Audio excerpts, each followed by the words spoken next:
PSCയിൽ ഇപ്പോൾ കോമ്പറ്റീഷൻ വളരെ കൂടിക്കൊണ്ടിരിക്കുകയാണ്. ഇപ്പോൾ ഏജ് ലിമിറ്റ് കൂടി കൂട്ടിയതുകൊണ്ട് PSCയിൽ അത്യാവശ്യം നല്ല ബേസുള്ള ആളുകൾ നമ്മളോടൊപ്പം മത്സരിക്കാനുണ്ടായിരിക്കും. അതുകൊണ്ട് തന്നെ എല്ലാ ഉദ്യോഗാർത്ഥികളും വളരെയധികം നന്നായി ശ്രമിച്ചു കഴിഞ്ഞാൽ ഇനി നമുക്ക് റാങ്ക് ലിസ്റ്റിൽ ഇടം നേടാൻ വേണ്ടി സാധിക്കുകയുള്ളൂ.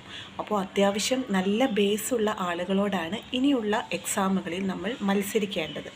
അതുകൊണ്ട് തന്നെ വളരെ നന്നായി തന്നെ പ്രിപ്പയർ ചെയ്ത് മുന്നോട്ട് പോവുക. ഓരോ ദിവസവും നമ്മൾ പഠിക്കുന്നത് നന്നായി തന്നെ റിവിഷൻ ചെയ്ത് നമ്മൾ ഓരോ ദിവസവും നന്നായി മെച്ചപ്പെട്ടു എന്ന് ഉറപ്പ് വരുത്തിക്കൊണ്ട് തന്നെ പഠനം മുന്നോട്ട് കൊണ്ടുപോകാൻ വേണ്ടി ശ്രദ്ധിക്കേണ്ടതാണ്.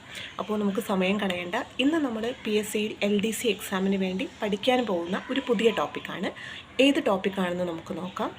കെമിസ്ട്രിയിൽ ആറ്റത്തിൻ്റെ ഘടനയെക്കുറിച്ചാണ് നമ്മൾ ഇന്നത്തെ ക്ലാസ്സിൽ പഠിക്കാൻ പോകുന്നത്. ഒരു പദാർത്ഥത്തിൻ്റെ എല്ലാ സ്വഭാവവും ഉൾക്കൊള്ളുന്ന രാസപരമായ ഏറ്റവും ചെറിയ കണികയാണ് ആറ്റം. ആറ്റം എന്ന വാക്കുണ്ടായ ഗ്രീക്ക് പദം ആറ്റമോസ്.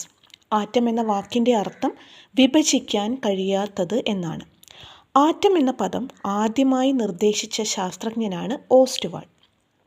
ആറ്റോമിക സിദ്ധാന്തം ആവിഷ്കരിച്ച ശാസ്ത്രജ്ഞൻ ജോൺ ഡാൾട്ടൺ. ആറ്റത്തിൻ്റെ ബില്യാർഡ് ബോൾ മാതൃക നിർദ്ദേശിച്ച ശാസ്ത്രജ്ഞനും ജോൺ ഡാൾട്ടൺ. ജോൺ ഡാൾട്ടന് നിറങ്ങളെ തിരിച്ചറിയാൻ കഴിയാത്ത അസുഖമുണ്ടായിരുന്നു. അതിനാൽ ഈ അസുഖം അറിയപ്പെട്ടിരുന്നത് ഡാൾട്ടനിസം അഥവാ വർണ്ണാന്ധത.